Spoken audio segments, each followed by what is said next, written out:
১১১ কোটি টাকা বাজেটে উদয়পুর মাতাবাড়ি থেকে সোনামুড়া শ্রীমন্তপুর চেকপোস্ট পর্যন্ত সড়কটি নির্মাণের জন্য বহিরাজ্যের সতীশ প্রসাদ কোম্পানিকে দায়িত্ব দেওয়া হয়েছিল। প্রায় ৩ বছর যাবৎ চলা নির্মীয়মান সড়কটি নিয়ে এলাকার জনগণের বিস্তর অভিযোগ রয়েছে। কখনো বা সড়কের পার্শ্ববর্তী দেয়াল নির্মাণে অনিয়মের ফলে কিছুদিন পরে দেয়ালে ফাটলের সৃষ্টি এবং ধসে পড়া, কখনো বা কাজের স্লথ গতি, কখনো কার্পেটিং এ কারচুপি ইত্যাদি বহুমুখী অভিযোগ রয়েছে নির্মীয়মান কোম্পানির বিরুদ্ধে।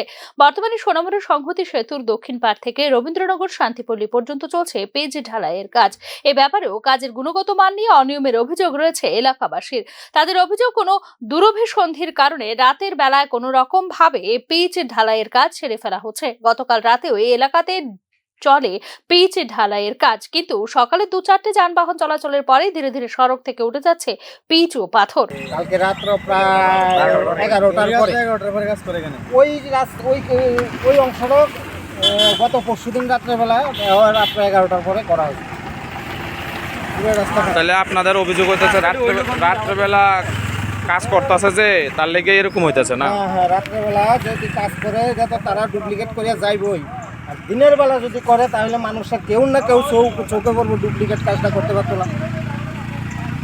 পিচ ঢালাই করার পর রাস্তা থেকে পাথর কুড়িয়ে অভিযোগ জানাচ্ছেন এলাকাবাসী। তাদের দাবি, সার্বিক উন্নয়নের জন্য সরকার এই সড়কটি নির্মাণের উদ্যোগ নিলেও নানাবিধ কারচুপির কারণে কাজের গুণগত মান বজায় থাকছে না। তাই গুণগত মান বজায় রেখে সড়কটি পুনরায় নির্মাণ করা না হলে আগামী দিনে সড়ক অবরোধ করতে বাধ্য হবেন বলে সাংবাদিকদের জানিয়েছেন এলাকাবাসী।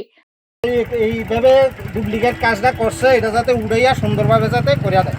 এই রাস্তাটা কোনখান থেকে কোনখানে গেছে? আর নতবা আমরা এখান থেকে ব্রিজের মাথা থেকে 0 পয়েন্ট পর্যন্ত এই রাস্তাটাকে ধার্য করা আছে। এটা করার লিগে না, এইটা যদি না হয় আমরা কিন্তু রাস্তা অবরোধ করতে বাধ্য হব। রাস্তার এই বেহাল দশার কারণে প্রায় প্রতিদিনই ঘটে চলছে ছোট বড় দুর্ঘটনা। তাই রাস্তা দিয়ে যাতায়াতকারী এলাকার যান চালক ও এলাকাবাসীদের পক্ষ থেকে রাস্তাটি নির্মাণের ক্ষেত্রে অনিয়ম রুখতে দ্রুত পদক্ষেপ গ্রহণ করার জন্য সরকারের কাছে আবেদন জানানো হয়েছে।